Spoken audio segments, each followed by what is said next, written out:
afternoon, everyone. You are the real hardcore, still here after lunch on day 3. Well done. I hope this session doesn't disappoint. It's a really interesting topic, I think, that affects all of us, all of the time. So we're going to be covering financial education across a huge bandwidth. So please feel free to ask questions. We've got 2 very experienced people from 2 very different sectors with us today. So my name's Sue Chappell. I'm the Chief Executive of the Chartered Institute of Credit Management, and I'm joined by Sue Owen-Bailey from Equifax. I look after our social innovation and sustainability. Kevin Still, Director of the Debt Managers Standards Association and a non-exec director for the Vulnerability Registration Service. So, without further ado, I'm going to launch in with a killer question. What is the biggest barrier to consumers being able to manage their own money /debt/credit today? I'll start with you, Sue. I think, particularly in today's climate, purses are being squeezed, more people have got less to spend. But I also think as well that there's a lot of consumers out there that don't necessarily have good habits. We're not currently a nation of savers. We're not currently a nation of consumers who look at day-to-day what's going in and what's going out. We have become a cashless society, a wave of a mobile phone, a click on Amazon, and all of a sudden we have something in front of us without really thinking about what we need to go through in order to get that. What is the value of our pounds and pence, and what are we getting in return? I think there's also a little bit about instant gratification, social media. The way that we are marketed to now is so sophisticated, and almost our consumer habits have kept up with that sort of digital world. Yeah, it's really interesting. Kevin? So I agree with most of that. I do think, though, we've got to take account of what's happened over the last few years, and coming more from the debt advice sector, and I did 2 years at HMRC through COVID. It's quite clear that a lot of people used all of their coping strategies during the course of that. So there is a significant cohort of consumers who lost their reserves and were living pretty much hand to mouth. And I think a lot of the stats would have said they probably could have survived for 1 or 2 months without having to either borrow legitimately through regulated organisations, or potentially go to the dark side with things like illegal money lenders or bank of mum and dad. So I think COVID and the cost of living crisis more recently, allied to the fact that a lot of youngsters have grown up in that period. Bear in mind, we're going back to 2019, that's 5 years. Those cycles of debt, as you'll know, so from being in the industry for a while, tend to go in 5-year cycles. I do think checkbooks disappearing where you tot everything up, and the tools you used to historically use are important, but there are a lot of apps that have been brought in to substitute that. So I think, imposing the disciplines about, responsible borrowing and responsible lending, the 2 things have got to be balanced. You can't put it all on the creditors to say, this is all about affordability assessment. Other people have got to take some ownership for that themselves. So that's a really good point. So where does the responsibility for financial education lie, Sue? It's an interesting question, because I think it's one of those life skills that ideally would be done by your parents, like anything else, like manners, like how to get yourself dressed, how to tie shoelaces. Pain point for me because I have a 5-year-old. But I think generally, financial capability in the UK is so low, and we are expecting parents to do something which they don't know how to do themselves. They don't understand how a mortgage works. They don't understand how AER or how APR, they don't even know what it means, how a credit card works, the fact that buy now, pay later is a debt. So we're expecting grown-ups to teach children about something they don't really understand. And I think the emotional barrier of that as well, and the shame of going, I don't like talking about money, it's a bit of a taboo, and I haven't got any, and I can just about manage to make ends meet. But the conversation you're having with a child, I think it's really, really tough. And I think if you are being brought up in a home environment where it is just a swipe of a phone, I think that's an even tougher conversation to have then. I think in the education space, we are putting a lot of onus on our teachers and educators to equip young people with those skills. And the Money and Pension Service strategy for financial inclusion does focus a lot on giving teachers the right skills and resources. And I definitely think it ought to be taught in schools as part of a national curriculum framework and also within some of our core subjects. But it's not as simple as saying it should be embedded within maths or citizenship, and it should be across a broad range of subjects, because financial capability and literacy is not just about being good at maths, it's about developing the right emotional attitudes to spending and saving money. And I think it's really sad that although financial education has been on the national curriculum for nearly a decade, only a fraction of young people actually leave with any sort of financial education. So I think it's probably a mixture of both, but ultimately I would be trying to put more focus on driving it through our education system to make sure that we are changing the future and turning the dial for our future consumers. Okay, that's a really interesting point. So Kevin, where does, given how much all of us, but youngsters in particular, are exposed to social media and advertising now, how does that play in, or how could it play in? Well, I think it's got a massive influence, and just going back one step, I don't think it's about financial education on its own. You know, I do a lot of work in the area around cyber security, scam awareness, fraud prevention.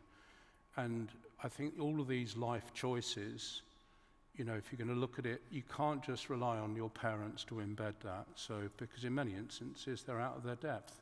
So when you look at your own personal data and what is a fair trade-off for giving some of my information, for using a smartphone effectively and making sure that most of the guys are self-taught what's good behaviour, what's bad behaviour.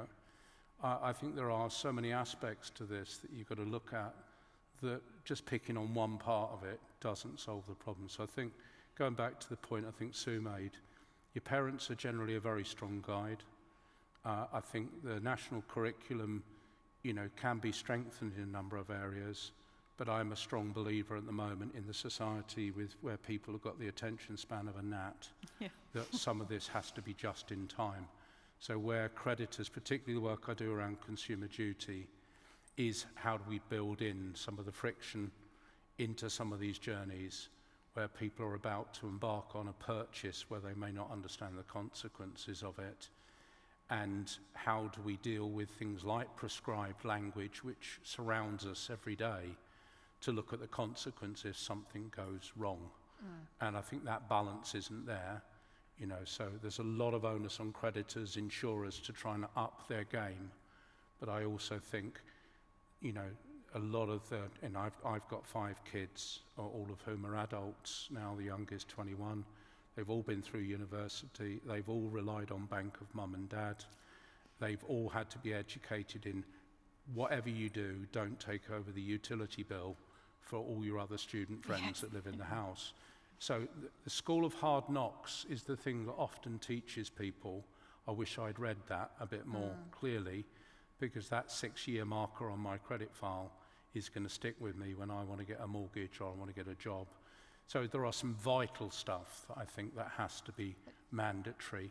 And that point that you make then about the school of hard knocks is almost like this is the action, this is the consequence, which often we don't expose our children to until they, you know, that children are protected from risk and consequences. But advertising doesn't provide the pros and cons. If you look at the normalisation of gambling, everybody wins. If you see the normalisation of slimming, everybody gets slimmer. But everybody knows what the reality of it is. These firms wouldn't make money unless people lost on it. So even when that's brought into things like buy now, pay later, there are a number of facets there you've got to carefully think about, you know, that often aren't flagged. And, you know, I do find, you know, that certainly with my kids, and I only speak for my kids, they see things through rose-tinted glasses at a younger age, what could go wrong. And as you develop that healthy cynicism you gather as you grow older, you realise that you've got to weigh up what are the benefits, and that instant gratification versus Sue's point earlier around saving for something, you know, some of that seems to be missing in society now. And I think there's a lot to be said about the impact on social media on consumers' attitudes towards, we are in a world of influencers and influencers as well. But you look on social media, it's the fear of missing out on what all these people have got. And actually, I think there's probably some moral learning to be done, or education to be done, to say this isn't real life. Social media is not real life. And going back to your point, Karen, about the transparency of our products and our services that we're offering, is there an onus on the credit industry to make sure that our consumers do have the right education at that point of purchase, to understand the benefits and really weigh things up, and take the time to make an informed decision? Because I think there's a lot of people that do take out products that just don't understand what they're getting into, and then fall foul of the they want the thing now. Yeah, exactly. Can we just do a show of hands in the room? Who was taught about managing money by their parents? I'd be surprised if it was a quarter or half. Who was taught at school? Who's just basically muddled through hoping for the best? That proves your point, I think, Sue. So how important is it that we as consumers, and the youngsters, I suppose, coming from a slightly different angle, but we as consumers, how important is it that we understand our credit ratings and how they're made up and what they mean? Kevin, I'll come to you. Yeah, I'll put my old Equifax hat on here, but I think it's absolutely vital. And again, going back to some of the products you'll see on television, particularly the credit score builder ones, they make me incredibly nervous in terms of how they work, and that in doing so, is it promoting usage of a credit facility where there's a high probability of default, and it having the exact opposite impact. Buy now, pay later is a relatively recent development on most of the credit bureaus in terms of how that transactional data is used. Same with open banking.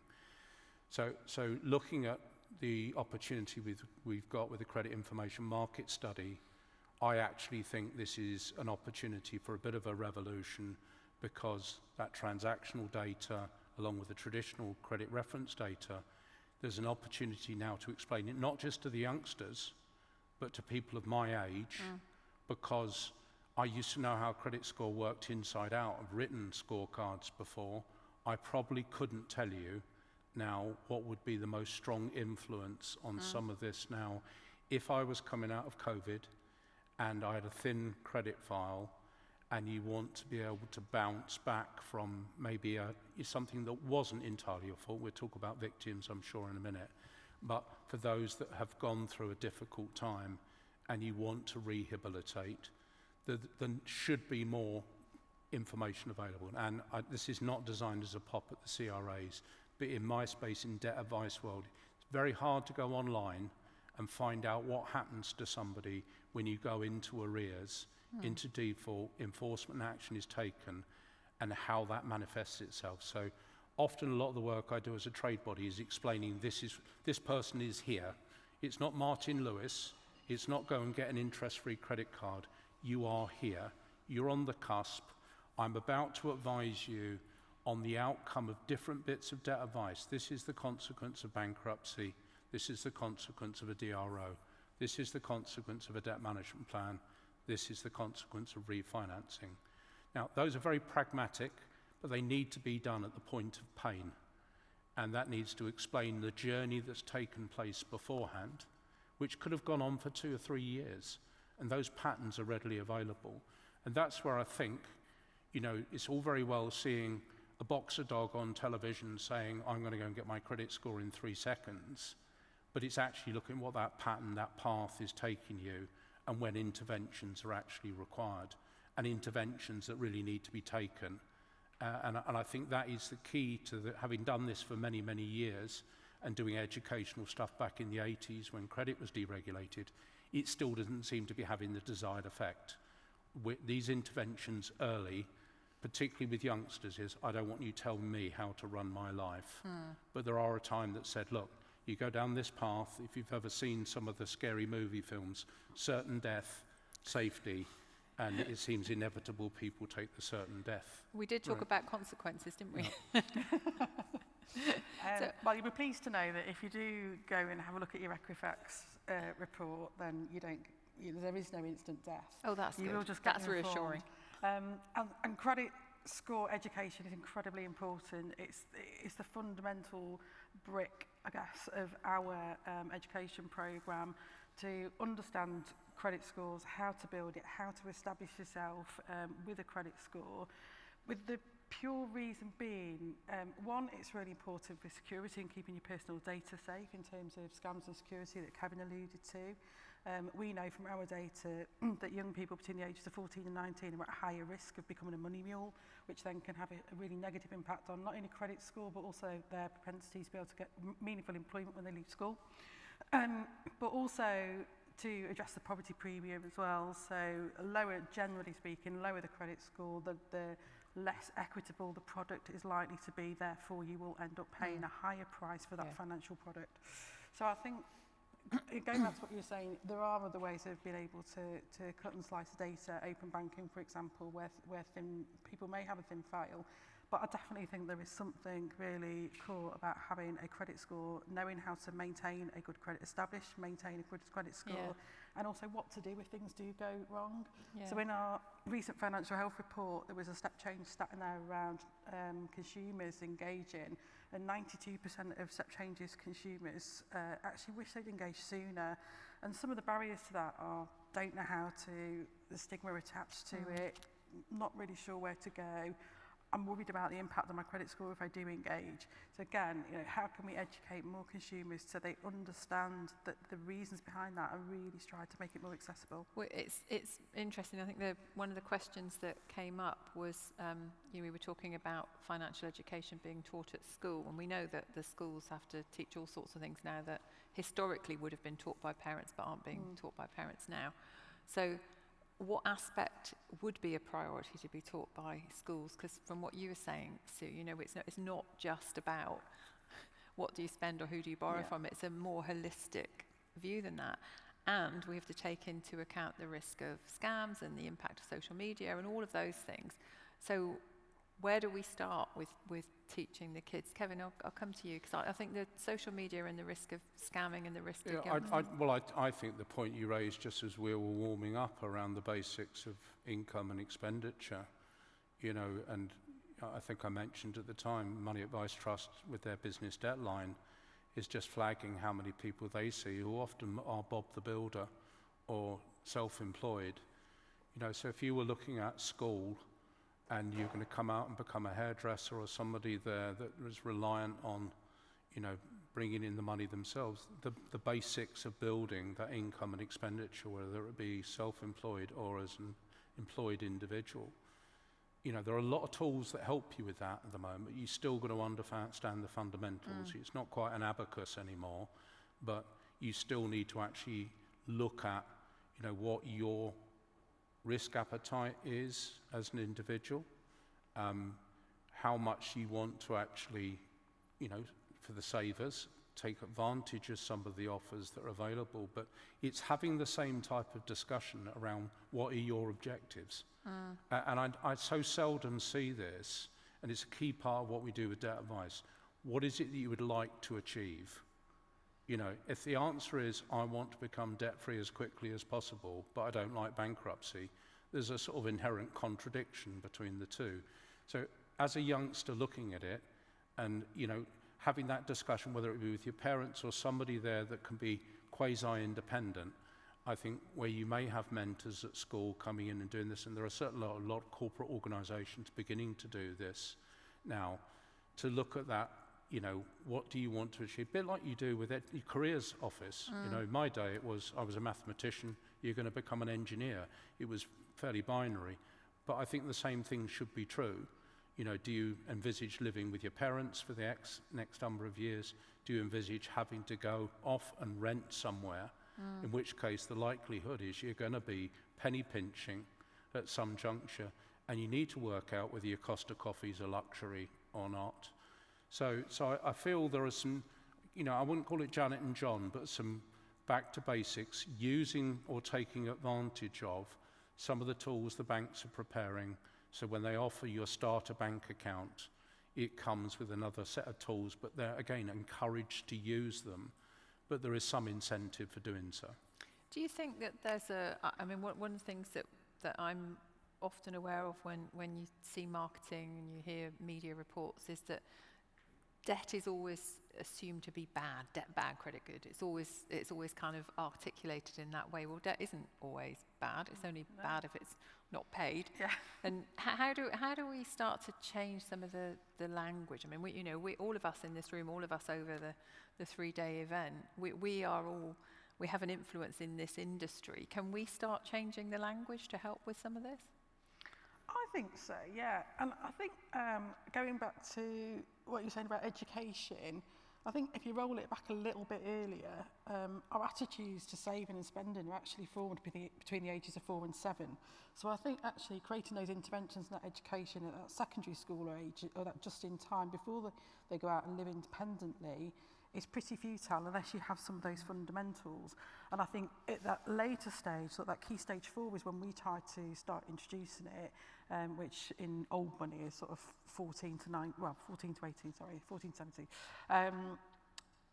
We start talking about debt. What is debt? What is bad debt? And actually there's a real difference. And let's face it, there's very few people that can go through life now without getting into debt.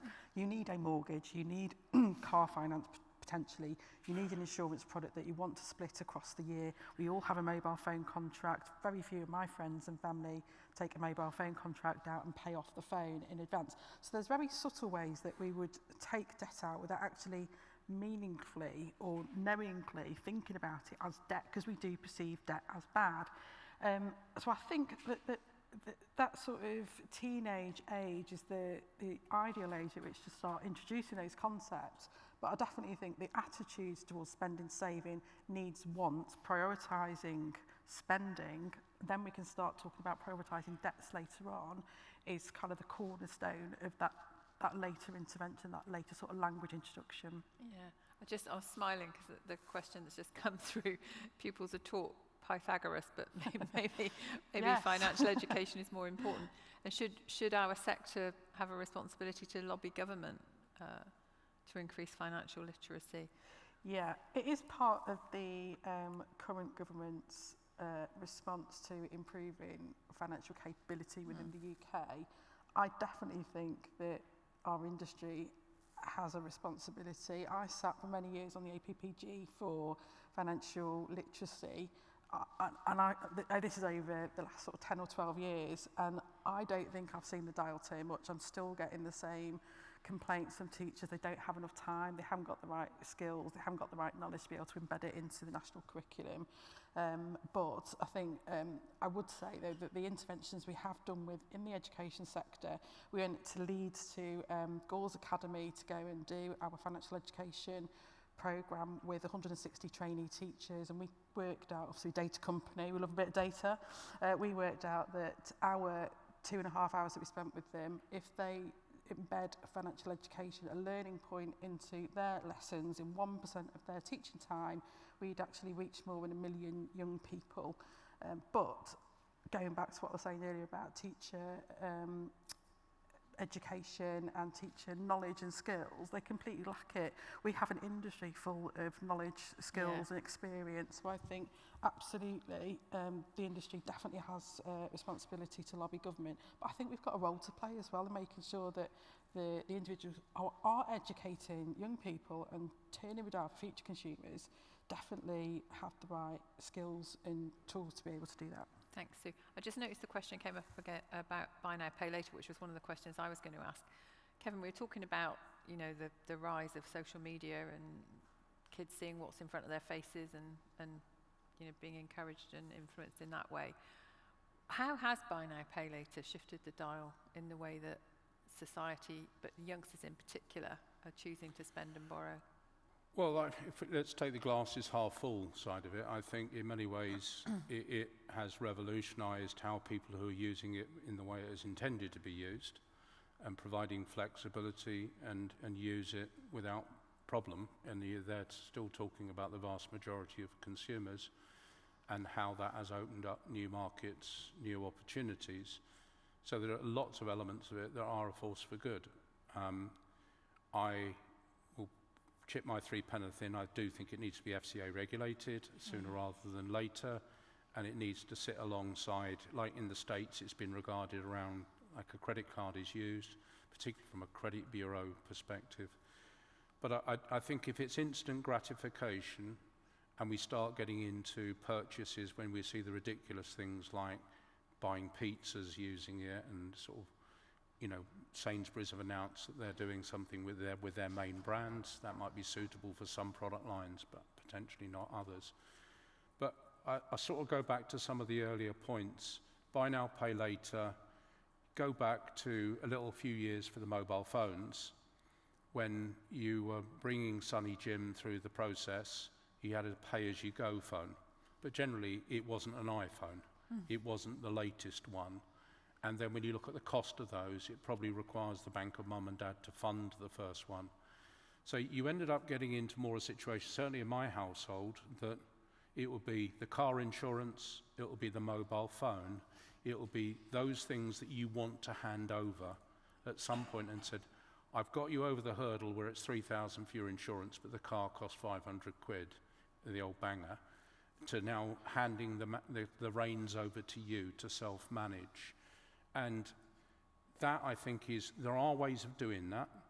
You know, in my day, my parents said, mortgage yourself to the hilt, which in the early 80s was a good idea until you got to 1987 when it wasn't such a good idea. So some of that risk appetite piece is quite important, provided you have done a little bit of the science behind it that says, I can use buy now, pay later very effectively. I can use a credit facility with a deferred interest period very effectively. But that assumes people know the product, and that product knowledge is important, and it also means the product information is intelligible. My fear, a lot of the stuff I'm doing now is about intelligibility, consumer understanding, and my general view for some of the people we see is they have not got a clue what the small print meant, or the consequence if they go past the 3 months, what happens then. It's a good point. Another quick straw poll. Hands up, anyone in the room who uses buy now, pay later, or has used it? Okay. Okay, that's interesting. Are you standing there telling us we're running out of time? We're running out of time. Okay, so I suppose one final question then to round off with. How much responsibility do customers have in their own education process in the financial sector? So if customers want something, how much a responsibility should really be with the customer? I think there should be some responsibility with the customer, but I think going back to what Kevin was saying about understanding what it is that they're buying, I think that the product transparency and the pros and cons of that should be explicit for even the most basic of financial understanding. So keep it simple. Keep it really, really simple. And yeah. last word from you, I Kevin? think the degree of solicitation is quite important. Yeah. The regulators put a lot of emphasis on financial promotions. Is this something that has been pushed that you didn't need versus something that is a key purchase, and whether the party has gone out to consciously buy something, how much they've shopped around and understood the merits. Understood. As with all of these topics, we could talk all afternoon, I'm sure, but we're not allowed to. We're being thrown out now. So I will say thank you very much to Sue and to Kevin, and thank you both.